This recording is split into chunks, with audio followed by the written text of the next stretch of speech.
Hey. Hey. Boy, you talking about, we've been on the air for a while. I know, because this is full circle, just having them on is full. So watch it, chase it, check the rhyme placement, keep the movement MC, mass as we lace the track underground when it's coming to the science, the beats and the rhymes for the brothers who tried it now. Professional word spoke for niggas that be dope and those who sit in a crib to critic what we wrote. These rhymes is real life, realize what it's like.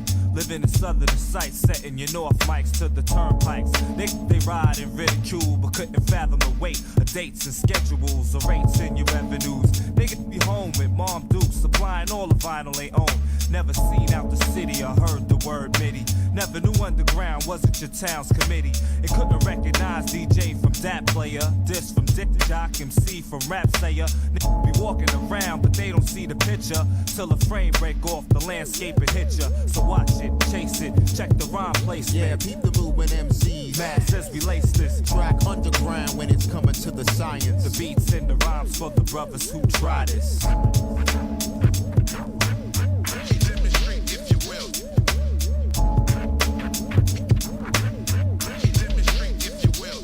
I'm just a step from oblivion, two from eternity. We rip the rhyme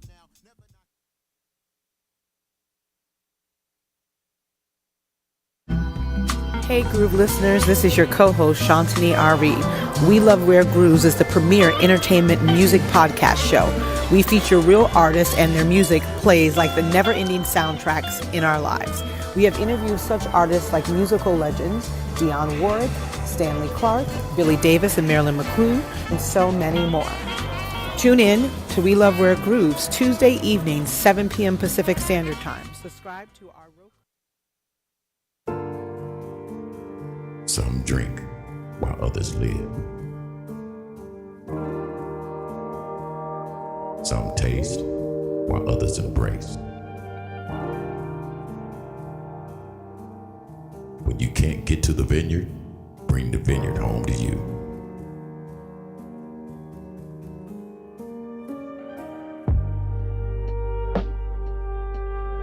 Bell Navis.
Azar Lawrence on We Love Rare Grooves. Welcome.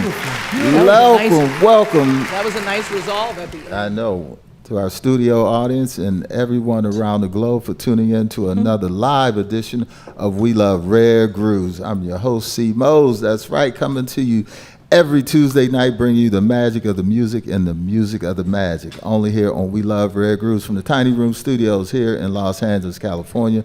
Brought to you tonight by the Miracle Theater in Inglewood, featuring Azar Lawrence coming up this Friday. So get your tickets because it's going to be a hell of a show, as we gave you a little tidbit of the live show, the true jazz, as we only do here on We Love Rare Grooves.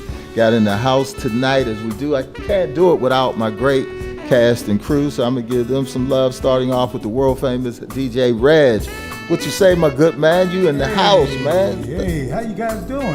Happy Tuesday.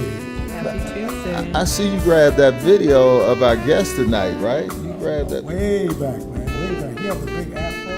That was at the same barber now, right? Man, McCoy Tyner. Man, we're gonna get into that though.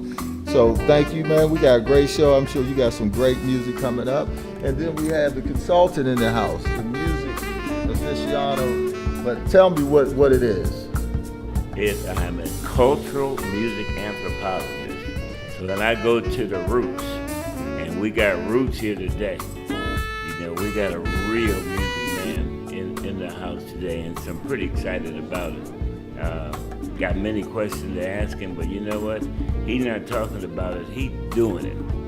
Doing it for decades and decades. And well, listen, it won't take a miracle. He's doing it real, okay? He'll be at the miracle, but he's like, brother, doing it. Been doing it. And then we got the birthday girl in the house, our fabulous, wonderful co-host, beautiful, the one and only Miss Shantini Irie. Happy birthday. Thank you. Hey. PYT, okay? What a better time to spend it with you. I know. Thank you so much. I really appreciate it. This is like the second or third time I've done a show on my birthday, huh? The second one, yeah. That's the second. Yeah. We come a long way from that early on. What Pico and La Brea. What, chicken and waffles? Yeah. RMC. So we're going to get started here tonight. We got a fabulous show for you. We came in with Rare Grooves. You know what I mean? That's how you do it. And we have here tonight a jazz man. This is an incredible jazz man who done spent time with some of the greatest. Absolutely. Some of the greatest from Miles, the McCoy, Freddie, Woody Shaw. He got picked up at such a young age, following one of the greats, Coltrane. And he's performed with so many great artists. I can go down the list, man, from Ron Carter, Gerald Hayes, go ahead. Ndugu Chancellor, Kenneth Nash, And Woody Murdy, Intume. But I'm one of the ones that followed him in the early 70s when he had his albums out. And then he did one album we're going to talk about tonight that I think I'm about 30 people that had that album, Chameleon. and hey, that's how got into the music with the albums and things of that nature. But man, we are so proud to have him back on the show and just doing great music. He has been traveling all over the world playing music. He's going to tell us about it tonight, how he keeps it going, how he's reissued music, how he's bringing out new music, and he brought his great band with us. So we got the one and only, for a great evening of music and conversation with the one and only Azar Lawrence. Welcome to the Groove Studio, my man Azar. Thank you for having me back on the show. I'm glad to be here always. You always glad to be here, man. You hanging out with us here, man. Hey, we met a few years back just because of that part of me listening to music over the years, man. And I think I had seen your name somewhere. I was like, Azar Lawrence, he's around. I said, man, let me find this cat. You know, the beautiful thing of social media, right? And Southern California. Right. Being here too. And a Southern California native, right? That he is, right? Yes, I am a native. Believe it or not. When I first moved to New York, I was living with Elvin Jones, great drummer. Wow. And he took me out of LA and to join his band and work with him. I stayed with him 2.5 years the first time. And then joined him for 5.5 years. And then after that, I did Miles Davis. In between that, I did Freddie Hubbard. And Woody Shaw was actually on my first album. Wow, that Played was on my Bridget to the New Age album. right. Yeah. But I'm on his Moon Train album. People that know. Are you that Yeah. really? I wrote a song called Tapscott's Blues. That got past us right there. Yeah. Yeah, because I do the Rare Grooves. You got me on that one. I should have called you so I could have brought that one out, man. I'll go research and find it, Yeah. That's where Steve Turre and I met. Closer to the mic. Okay. Closer. Yeah. So.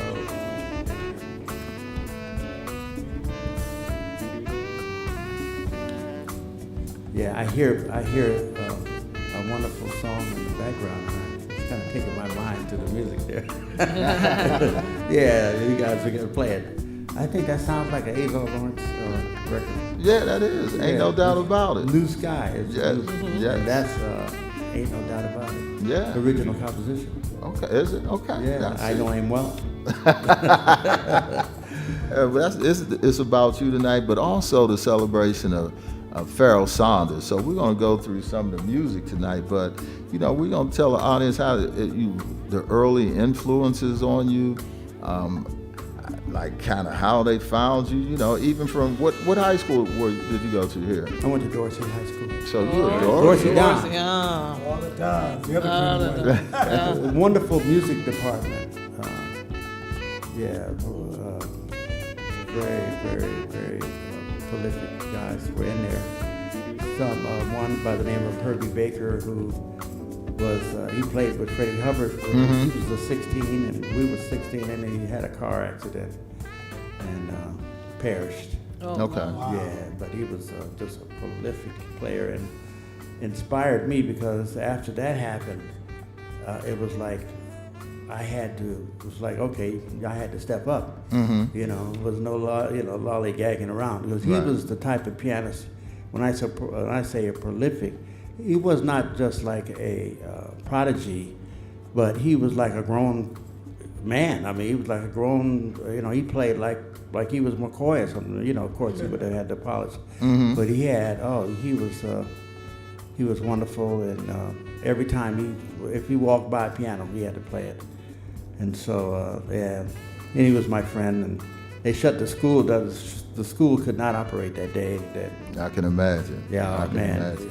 So what made you pick up woodwind as opposed to another instrument in school? Well, my mother was a piano teacher and taught some actually famous people in her time. She taught 6th grade too, but she taught after school. She would teach piano, and so she wanted. I have an older brother, and out of the two of us, she wanted one of us to be a musician. She demanded it because she grew up in Oklahoma, and her teacher said he was going to fail her if she took after the music like that, because they said that she could go and hear. Back then, when they had the pianist at the theater, and when she got home, she could play what they had played. She could hear it. So that's kind of a level of, musicianship that she had. But at any rate, though, so she had started me off, and when I was 5 years old, I was second string violinist in the USC Junior Orchestra. I forgot they had a junior orchestra. You were like, he has kind of like PTSD about that, because he was kicked out of the orchestra, and then they went on to win like titles after he got kicked out. So he kind of has PTSD. But it had nothing to do with him. Maybe no, they did go all over the world. Those damn strings. I wasn't our first chair violinist. You couldn't have been first chair if they kicked you out. Oh Lord. But so then I went on, and and after all the different fun being poked at me for carrying that violin to school. Yeah, I know, right. Yeah, after I got out of elementary school and middle school, I still was playing, and then I started my voice dropped, and I started seeking a deeper sound. I thought about cello, and I thought about viola, and then we had a pool up at the house. I lived in Baldwin Hills, and my father had a friend who used to come by and play his flute all the time. You know, he'd be laying out by the pool. One day he brought an alto saxophone, and when I heard that, I said, "Daddy, that's it, that's it." My father, he was the facilitator. He said, "All right, let's go get one." So yeah. We went, and of course he had to get a Selmer, which is the Rolls Royce of the.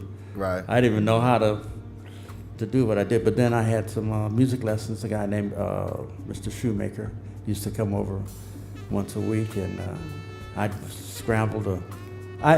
My ear. I have a good ear, and my ear was my downfall in the sense that I told Mr. Shoemaker, I don't know how that went.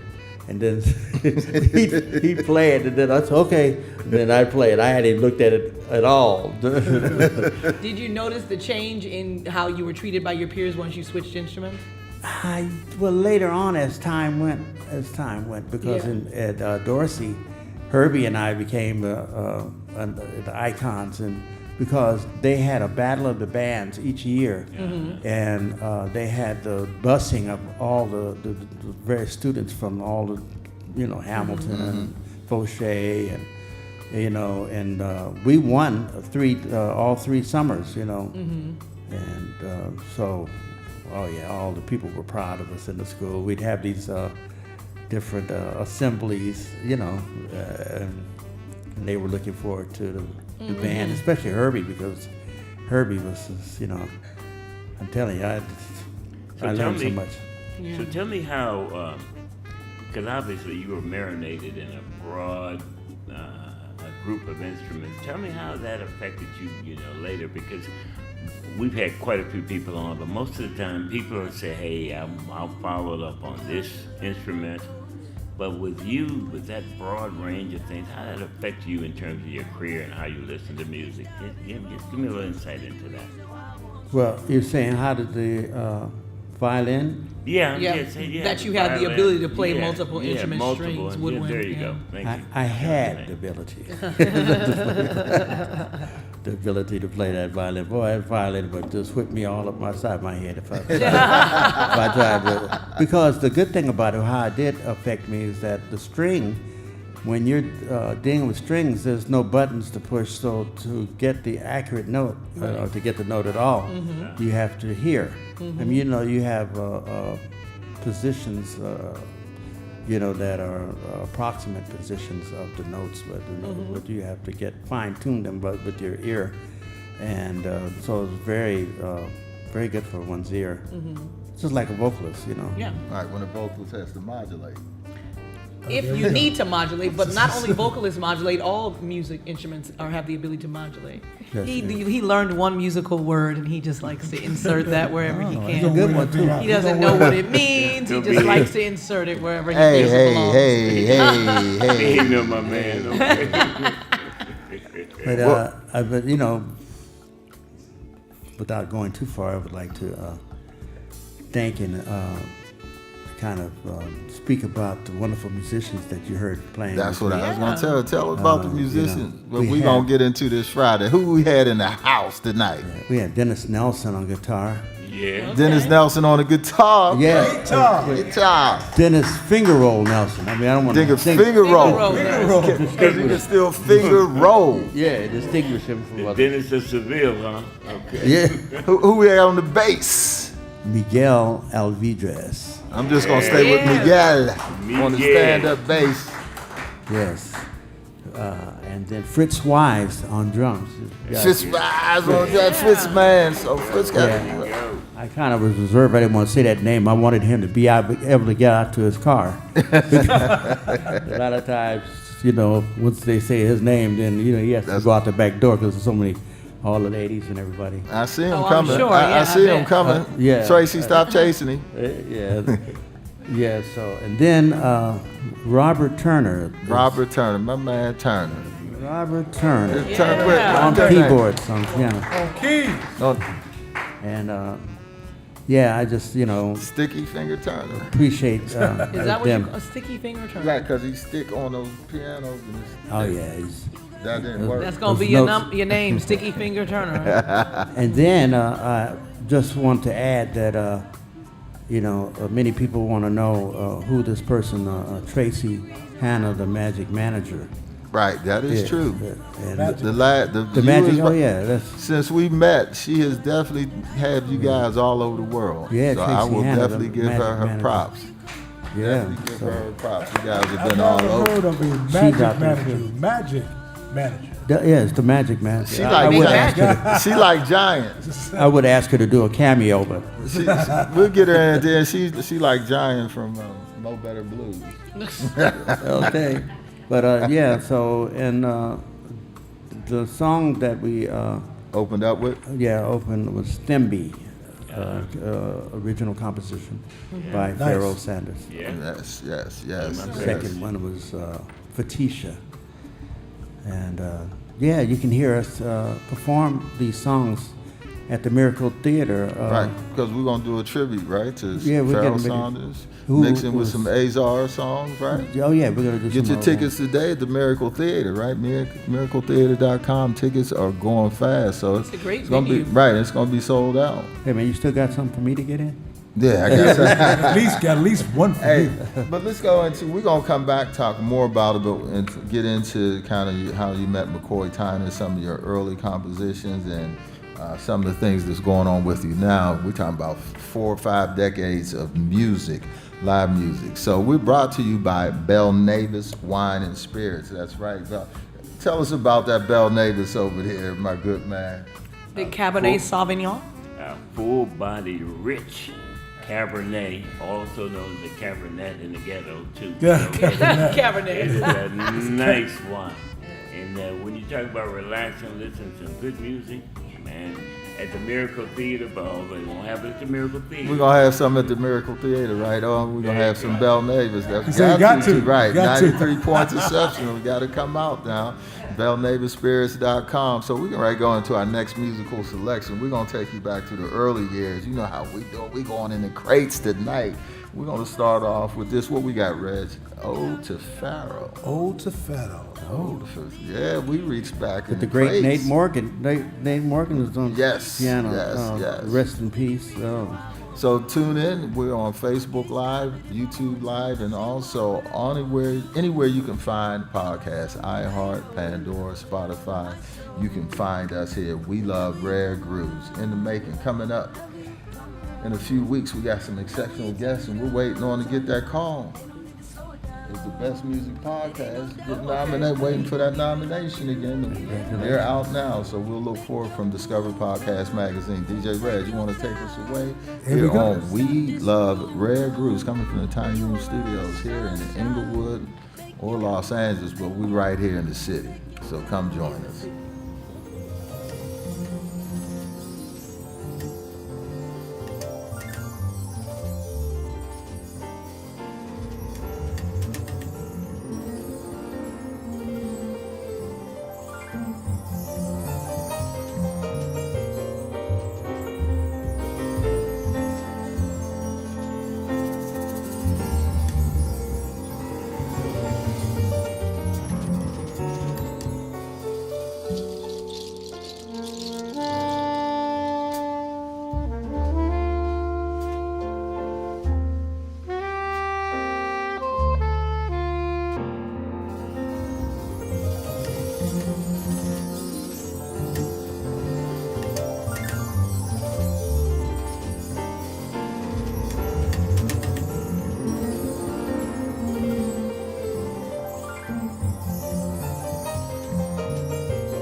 Support for K-Jazz is provided by the Miracle Theater in Inglewood, presenting the Azar Lawrence Experience on Friday, October 13th at 8 p.m.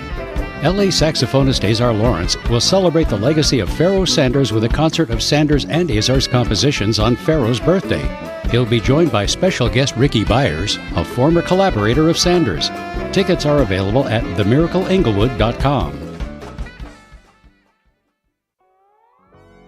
Studios, ladies and gentlemen, we're in the house with the one and only Mr. Azar Lawrence, coming up celebrating the music and life of Mr. Pharoah Sanders. So we're going to have a good time this Friday at the Miracle Theater. Get your tickets today. So we're back in the Groove Studios. I'm your host, C. Mose, DJ Red, Shantini, Robert A., the consultant in the house, and Mr. Lawrence, my man. That was some great music. Now, that's when I was cleaning seeds off your albums. Oh, Lord. No, why? No, I thought we were going to survive without talking about that. I cleaned a lot of seeds off those albums, especially my favorite was Camille. Was the what? And the New Beginning. So, but let's go talk about some of the songs we had, and then we'll go into how did you meet up with McCoy Tyner, and my boy got a couple questions for you over here. So, that was kind of your first album, Bridge into the New Age, and let's talk about back then. And I think you reissued it too, right? Yes, they did do a reissue. You hadn't heard that one in a while too, I'm sure. The one. Yeah, it's been holding its own for all these number of years. I won't say how many, but it's been around for a little bit there. Bridge into the New Age. I had just gotten with McCoy Tyner and Alvin Jones, who took me from Los Angeles, and he and his wife said, "We're gonna adopt you." Wow. The guys in the band told me, "Oh man, you don't want to stay with him, man. Come on, we got another place up here in Harlem. Come on." And so when we got there, they took me up to this place they had up there, and okay, all right, we'll talk to you tomorrow. So I had not ever been to New York. I was just in there with my suitcase and my horn, and they left. I didn't know where I was. And when they left, Hope you had to change your clothes. some underwear. Oh yeah. Well, I tell you what though, when I went to get some water and to put it in a cup so I could soak my saxophone reeds. Right. And when I turned the faucet on, a infestation of roaches came out of that sink. Out of the faucet? Out of the sink. Oh my God. When I turned the water, it was like. I mean, I'm not exaggerating. That's right. They just kept coming out. It was just the sink was black. I was like, oh boy. So that stayed in your mind all these years. It's still there. It's fresh. It looks fresh too. And I'm gonna tell you what really topped it is that so I had my saxophone on the stand on the stand, and so when I finally went over there to pick it up, and I hooked it up, and I took the cap on it off of it, and I already know. Yes, I already know. A roach stuck his head between my reed and looked at me. I was like, my God. okay, you got it over. You go ahead and play. You practice tonight. Oh, yeah. The roach looked at you and said, "I'm in charge here." I slept sitting in this chair. Oh, man. Yeah. First so the next. impression. Yeah. First impression. Well, that must have been quite a culture shock leaving and moving from Los Angeles to New York at Baldwin that time. Hills, too. Yeah, Baldwin Hills. Yeah, of all he said places. Baldwin Hills. Yeah, Yes. moving to New York. What was that like? You were so young, and like, what was some of the difficult challenges that what was New York like at the time, and what were some of the challenges that you faced? Yeah, 73, it was 73 or whatever. And I mean, shucks. The next day I went down and propped the door open and went and found a phone booth because there's no cell phone. Right. And called Elvin she said, and his wife said, "I told you." So I took a cab down there, and they lived on, my bedroom was overlooking Central Park. Oh, wow. 415 Central Park West, right over. Yeah, it was wonderful there. I was like, oh man, I see the difference. So Brother set you up. But Elvin was so sweet. I mean, such a beautiful, and his wife, I mean, she was overdoing it. Okay, all right, I got parents, But and then but I had never seen snow except before we went to Canada before we landed in New York, and it was 8-foot snow drifts. And I was like, whoa, you know. So it was like, you know, it took a minute for New York to sink in. Right, California boy. Right, Yeah. you was California dreaming. Right. That New York, that snow hit you woke up. Yeah, you get a whole new attire. Yeah, I mean, and it was interesting because, you know, I mean, playing with Elvin Jones, I learned so much about song structure and you know, forms, you know, and time, because he was such a master. He knew exactly where he was, where the pulse of the music, the song was. He knew where he was so well that he didn't have to be anchored in it. His anchoring was, I still haven't figured out where it was, but it was on. Okay. And you had to have an advanced knowledge of form, and when I say the form, like the way the song is, like, you know, you have the first verse, second verse, and the bridge, I mean, and how the AAB form, or an AABB, or, you know, AAB. I mean, all these different forms, and I was not aware of them, but Elvin was a master of it, and he knew exactly where he was. And if you ever listen on records, you can hear them like kind of singing. You could, if you listen, they're singing, but they're keeping their place in the form. Okay. Yeah. So that's how they were doing it. They were singing along kind of while they were playing. How did you get introduced to McCoy? Interesting. I had met McCoy before when I was with Horace Tapscott. Okay. Yeah, but Alphonse Mouzon, who was on the record we just heard there of mine, Alphonse Mouzon came down to hear Elvin at the Vanguard. We were playing at the Village Vanguard, and I always wanted to play with McCoy, and I saw the advertisement that the next week after we left, then the McCoy Tyner Quartet was coming in, and I had seen that a couple of times. We had missed him. Because the next week we were supposed to go out of town with Elvin, which is always the case. You know, we'd be gone, and so I wouldn't want to be able to see McCoy. But anyway, so Alphonse came and he said, he said, you're the sound that we need in McCoy's group. He said, I'm going to tell McCoy. He said, now, if the next week we're going to be right here at the Village Vanguard, why don't you come down, I'll set it up, you come down and play. But I said, okay, but I knew in the back of my mind that we were leaving town. You know, but that gig fell through. They canceled on us. As fate would have it. As fate would have it. I was in New York, and I went down there, and Alphonse had told, McCoy, so McCoy, you know, he was like, yeah, man, so you like to play music? Yeah. It's kind of out here doing that. Right. So he said, you want to play one? I said, yeah, let's play. So, yeah, and so the great, I don't say that lightly, the great Sonny Fortune. Right, Sonny Fortune. Was playing in the band, and shoot. So I said, they just started playing, and I didn't know what key the song was in or anything.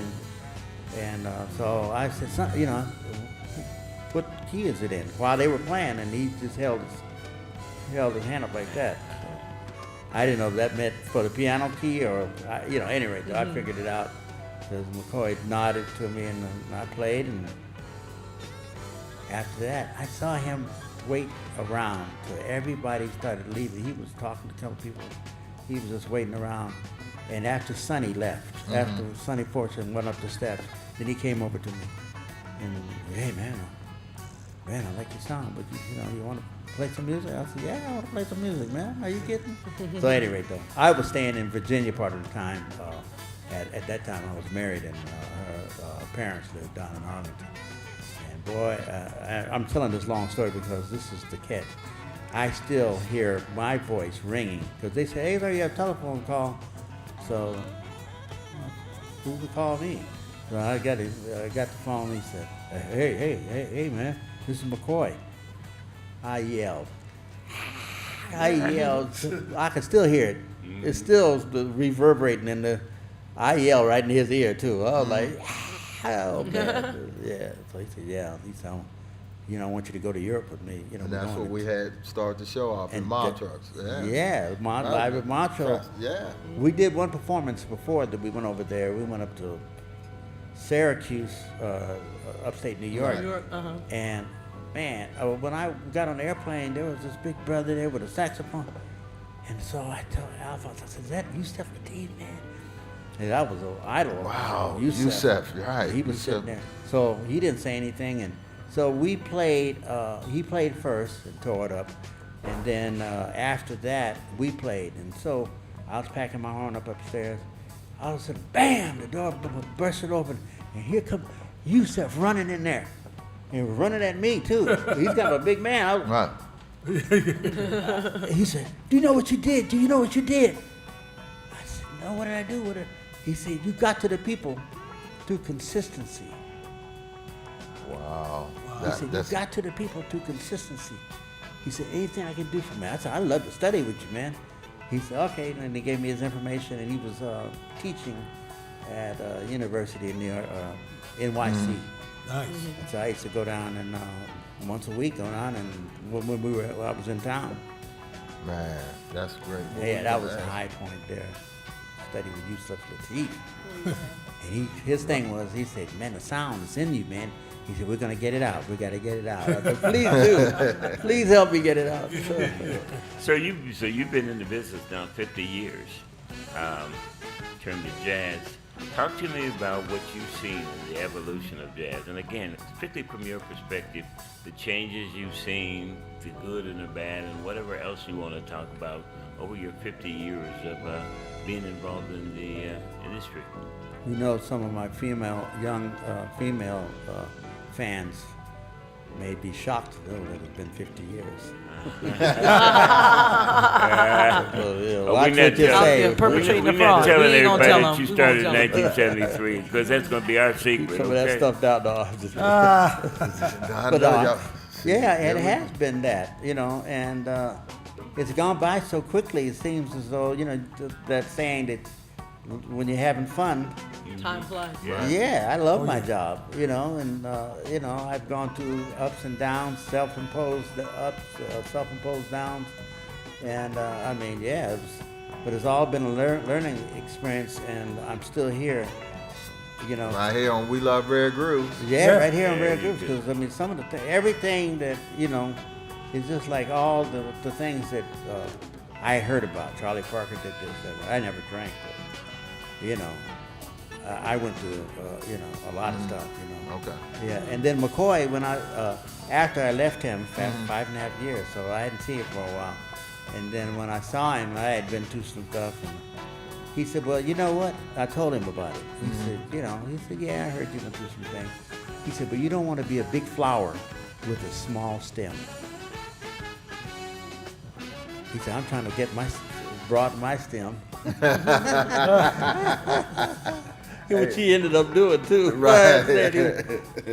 Hey, we're going to go on to another musical selection. Tonight is brought to you by Bell Neighbors Wine and Spirits and the Miracle Theater this Friday night, celebrating the tribute of Pharoah Sanders with the one and only Azar Lawrence. We're going to get your tickets today here in Los Angeles, California, at the Miracle Theater in Inglewood. So, DJ Reg, you want to take me away with another segment too? Your favorite song, man? Want to get the game of life. The game of there life. you Oh, my gosh. You got it, huh? Tracy said.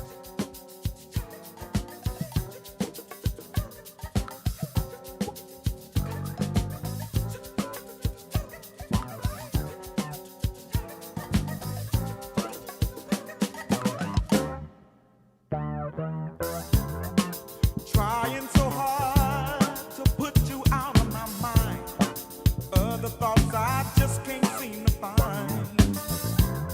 You've locked my mind, my soul and my heart. But I know it was my choice that we be apart. To miss someone as I do you, I never thought I could feel so blue.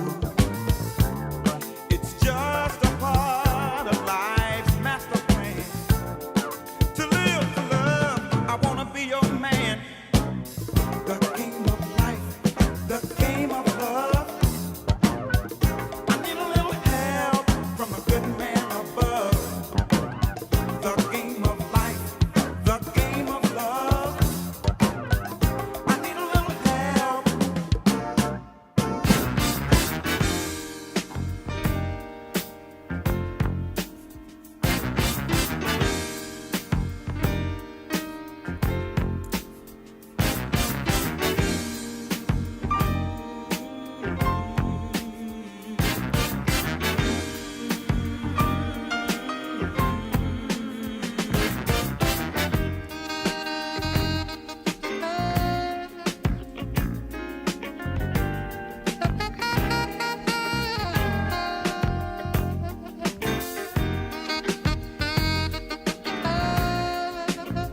Welcome back to the Groove Studios. We're in the house with the one and only Azar Lawrence. That's right, Azar Lawrence, one of the legendary saxmen. I'm talking about 4-5 decades of music and still going strong, traveling all over the world right now. Have y'all been to Tokyo yet, Tracy? Not. We going to Tokyo now. I'm going with y'all to Tokyo. Tokyo? They go to Can I the go? Pocono. You should go to the Pocono in Tokyo. We putting it out there. Tokyo. Tokyo. So you see, Tokyo. There you go. put it out there in the hemisphere, man, so we can do it. I was over there, let's say now, I guess about 7 years ago, with Harvey Mason, the drummer. Okay. Patrice Rush. He's an alumni here. Jimmy Haslett, bass player, Bill Summers. Because they love the music over there, especially Yeah. true straight ahead jazz. Definitely. Yeah. Funk and the Mason job. Well, I'm curious to know, since you mentioned Patrice Rushen and Harvey Mason, your song His People Moving, how did you get Patrice Rushen and Jerry Peters and Leon Ritnor and Paul Jackson Jr. and Harvey Mason? How did you get all those people on together? Scarborough. And Skip Scarborough. Skip, Wow. yeah, man, but I know Patrice. I mean, Right. she Right. was with one of the high schools that we competed with. Right. Right. In Lock High, right. yeah. So yeah, but Patrice, yeah. And we went to and did. Not only did we did Tokyo, we went Nagoya. So Skip is the one who got you guys together to do that project? Yeah, it was. I got him to produce. I wanted him to produce it. And back in those times, just because you're a hit songwriter, it hadn't caught on yet with the companies that was the okay for you to produce. Mm-hmm. So I had to go through and tell, at least that they put me through that. I want Skip Scarborough. And so finally we worked it out that he was going to produce the album. And because Maurice White was going to actually do the liner notes, and Maurice, but Charles Stepney, their that's the other producer, had passed. Right, Stepney. Yeah, he passed right during that time when I. Oh, wow. Yeah, when I went to the studio to hook back up with Maurice, the fire, they were all in there moping around because they had just found out. Actually, it was the studio up on Selma Street in Cahuenga that it used to be Shelley's Manhole, which is a famous club back in the 60s. The 60s. I think it was still around maybe the early 70s. But. And that Charles Stepney is another unsung. You're talking about musical magic. Yeah. Wasn't here a long time, but when he was here, he was hell. Okay? Yeah. And another gentleman that was on it is no longer with M. Toomey. Yeah. Him too many, yeah. James M. Toomey was on there on the Yeah, that was my very good friend, Ntume. I met Ntume in '69 at the Watts Festival when he was playing with Big Black. Okay. And we became friends from that time on. And I mean, he kind of got angry with me because when I moved back to California, he was like, "Man, Zar, come on back, man. I can't help you. I can't help you out there." Because he became quite. Yes, he did.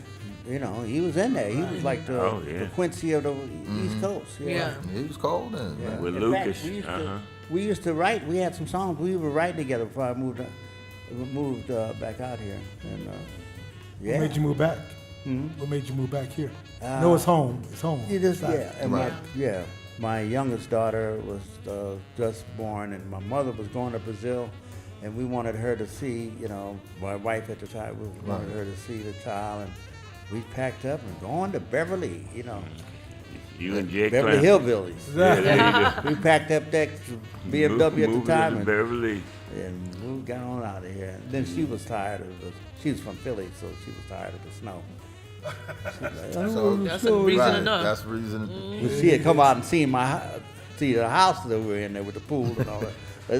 Digging all that snow. And she was like, "Oh, shoot, let's go out there." Now, what was the inspiration for you doing a tribute show to Pharoah Sanders? What made you pick? Well, Pharoah was, we had been friends since before I moved to New York. So, some of the brothers that I grew up the Straughter brothers. And we knew Pharoah from certain spiritual ideas that we shared.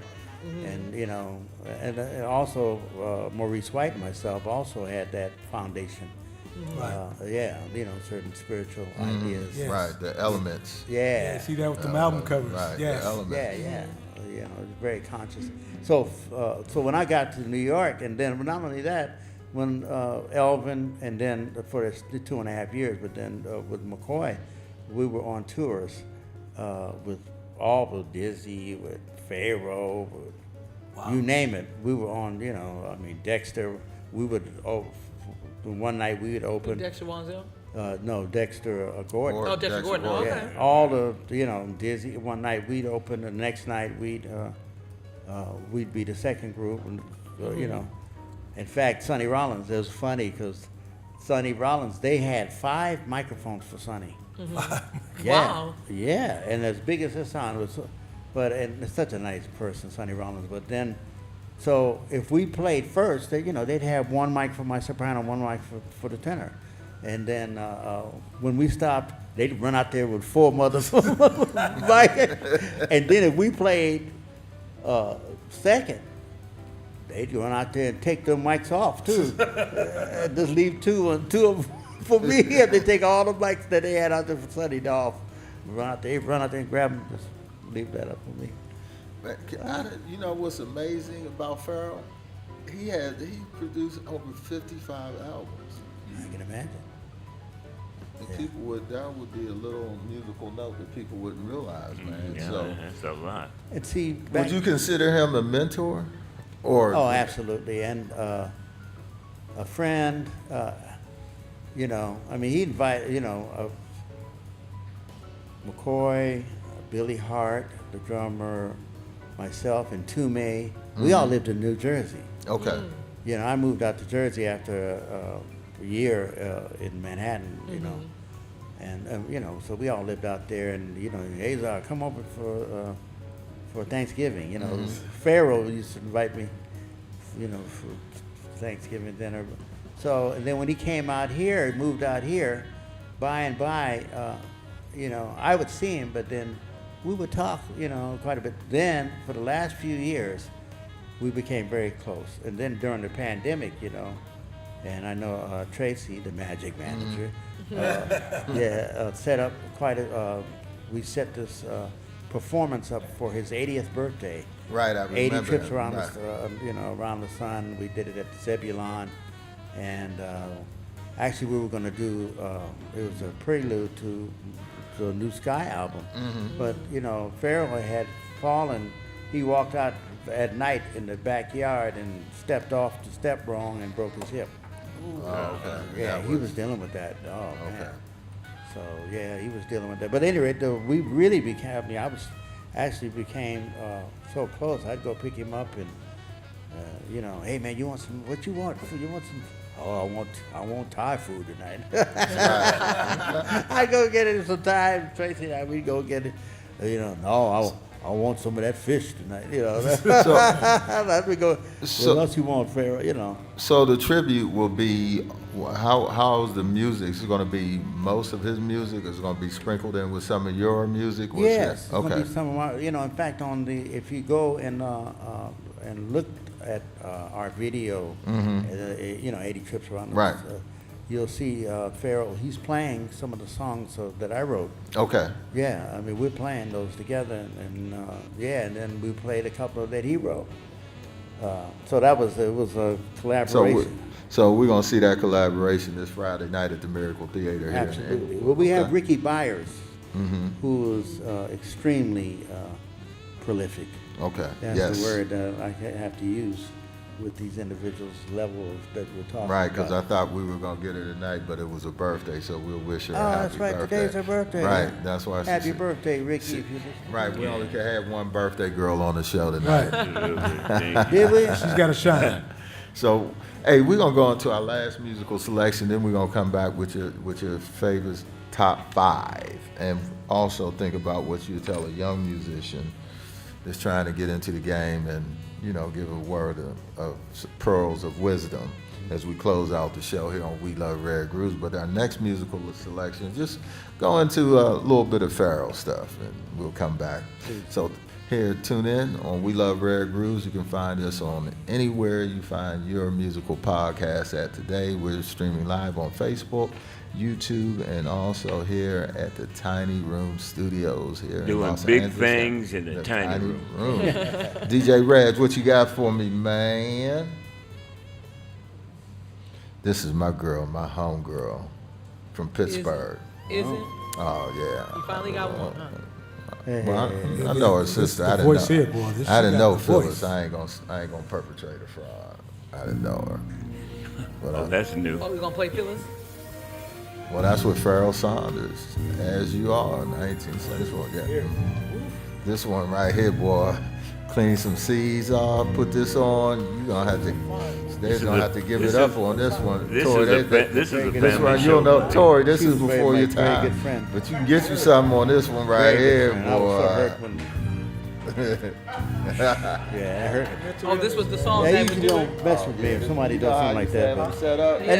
that is usually Listen to impact me when somebody does something like that. But I'm like, Yeah, what right. the hell are you doing? Killing yourself. Cliff. You are to me a glowing light, so softly lighting up the night. You are a gift so rare in life.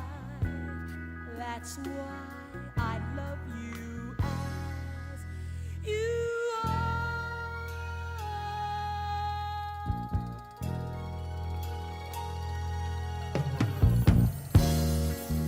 You are to me a flowing stream that cools my mind and warms my dreams. You fill my world with love supreme. Can't help but love you as you are. As you are.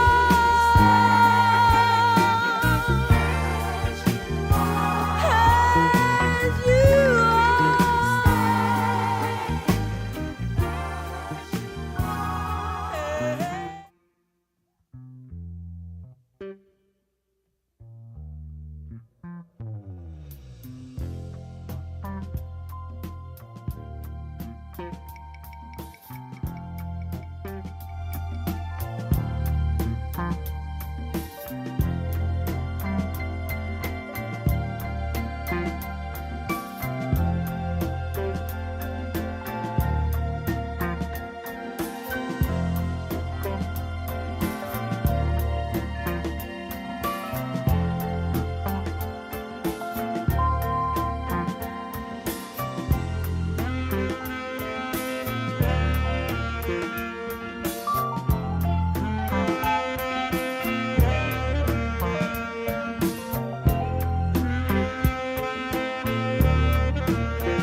Yeah, yeah, yeah, yeah, yeah, yeah, yeah, yeah.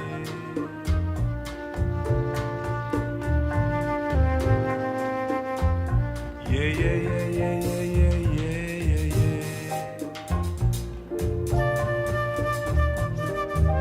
All the land. There was The Creator makes but one demand, and it's happiness. Happiness through all the land.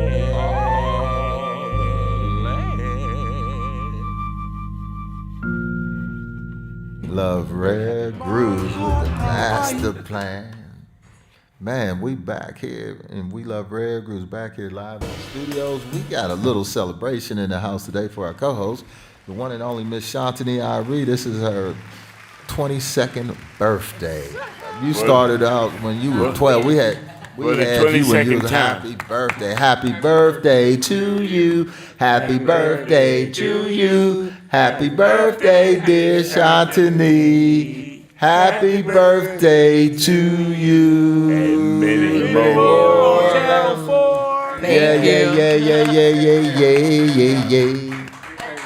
Yeah. How old are you? You got the trick cans on. On behalf of We Love Rare Grooves, being the lady of the house, happy birthday. Oh, thank you so much. This is wonderful. Jimmy guys. G. Thank you. And they're real too. I thought Clifton brought me fake flowers. They're real. Back up. Thank you. This is so nice. Thank you guys. Hey, so staying with us for all these We years. be It's loving been a you. beautiful Yeah. Tolerating us. experience, and we keep and tolerating us, Yeah. and taking care of us, and making sure we do the right thing to keep this machine Wait a going. minute. Right? Wait a minute. Cliff, you said that we do the right thing. Uh-huh. And does that refer to you? You're thinking about doing the right thing, and she's trying to be your conscience for you. I know. Hey, we can ready to close out before we got some more questions. 2 more questions for you. Can we do the Dusty of the Week? You had the Dusty of the Week, or we gonna go past it? You got the Dusty? You got it? I figured you did. Okay, the Dusty of the Week is brought to you by Sweet Events and also Spin It Media. That's right, Spin It Media. Danielle Holland keeps us together, and Sweet Life SoCal Digital Magazine. Go to sweetlife.com today. Get their latest versions, their latest issue. Sarah Harris is the editor and also the president of the Black Business Association. Is a great magazine, and you can find We Love Rare Grooves in there for all, also entertainment, education, finances, and great articles. So as we do here on We Love Rare Grooves, we give you the Dusty of the Week. And the Dusty, of course, is something that we go down in the crates for. We've been finding some things from the 30s, 40s, history with it, but tonight, Stuff we never heard of. right, but tonight we're going to do our ode to Pharoah Saunders, and we found this video clip of Mr. Pharoah Saunders early on in the career. Take it away. Give me some. DJ Reg, what you got? The Dusty of the Week, Mr. Pharoah Saunders.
Studios with a tribute to Pharoah Saunders we got coming up this Friday at the Miracle Theater featuring Azar Lawrence and the band. You know, I love hanging with you guys, doing introductions for you, traveling around. We've done some things, but Hey, look forward to some other great shows. Where you've been performing? You just performed where at Monterey? Monterey Jazz Festival. Oh, wow. Right. You did it at Hollywood Bowl.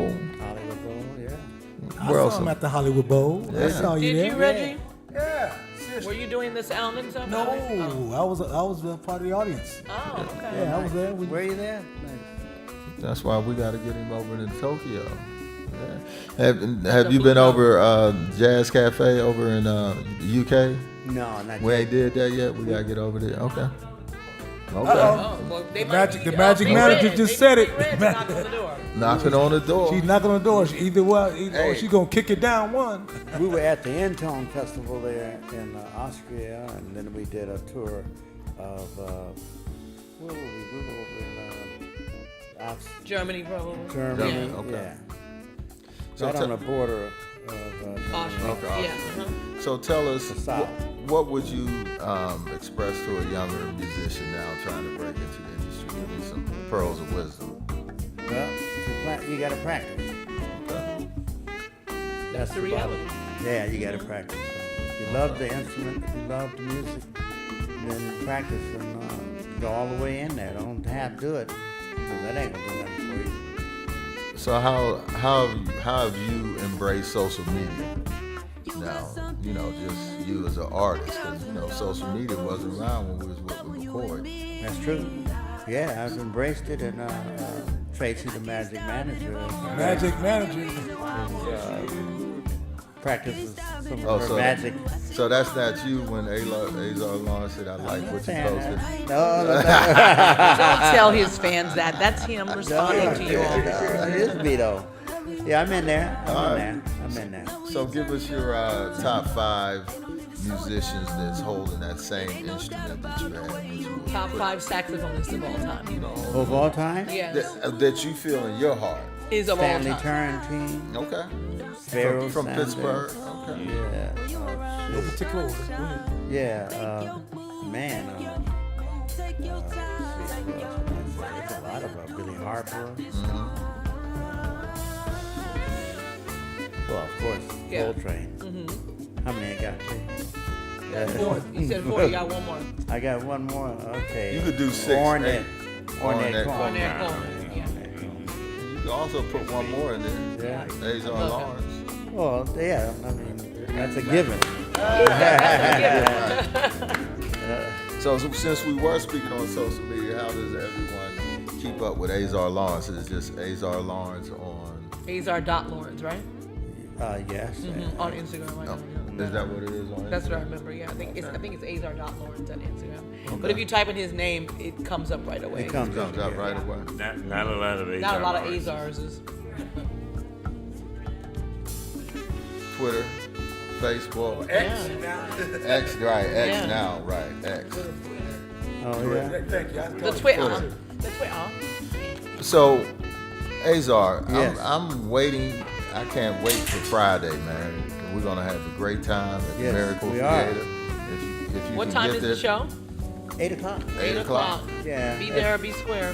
Yeah, come on down. because Come on down and get Listen to great some food. real music. Okay? Some great food at the Miracle Real also.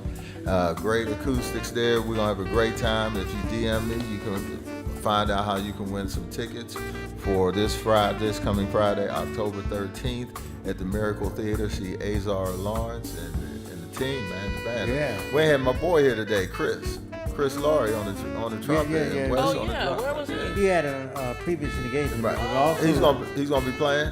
Yeah, he's going to be the Laurie Okay. brothers, the Super Laurie brothers. Okay. definitely. Yeah, they really good. Yeah, and Okay. Ricky Byers, Right. the Ricky, we got together the other day, and boy, we had such a good time that we all didn't want to leave. Now, is her, Rehearsing. have you met her daughter, Georgia? I have. Yeah. Georgia, we'd love to get Georgia on here, Georgia Mall. Yeah, I Georgia think Ann. she'll be at the Okay. at the show. So you should go introduce myself then, huh? Well, Tracy, the magic manager. Tracy, the magic manager. Tracy, the magic Tracy. manager will do a magic introduction. We love that. Right. Magic So- manager. So, Everyone needs one. you got one? And we have Lynn Fitmont. Well, I mean, I Oh, yeah, Lynn, the singer. Oh, right. we know Lynn, Lynn, yeah. Right. Lynn's been Yeah, on the show. Literally hung out. sang with everyone. Right, and been Yeah, on the show. She but, hung out with us. So, sing- Worked with my mom. So when, we- when we're they gonna were- have a when she great was at show. Blue Rose. go ahead and tell them how they can follow us on. They can follow us on our Instagram, We Groove Entertainment, Twitter or X, We Groove Entertainment, Facebook, We Love Rare Grooves, and YouTube, We Love Rare Grooves. You can catch all of our show replays on that. Any past shows that you might have missed, if you want to compare Mr. Lawrence's first visit to this one, you can catch all of those old shows on our channel. And mind you, we've been around for about 9 years. Yeah, it's been 9 So years. we got some shows for Right. you. So next week, join us in the Groove Studios will be a great singer, songstress, the Aaron Stevenson. Oh, The we Aaron just met her. Stevens, We right? got Aaron Stevens project is coming up, and in November we'll have Russell Tompkins Jr. of the Stylistics. Style. Out of Philly. And coming up, we'll have also Lonnie Jordan from Absolutely. War. So those are some of the guests as we'll be closing out this year. Man, can you believe it? We're coming close to it. But, you know, we're going to bring you great music, great entertainment, great conversation, only as we do it here on We Love Rare Grooves. Yabba dabba Take doo. me away with a little bit of the creator. Rez, take me away with a little bit of the creator. I want the creator to take.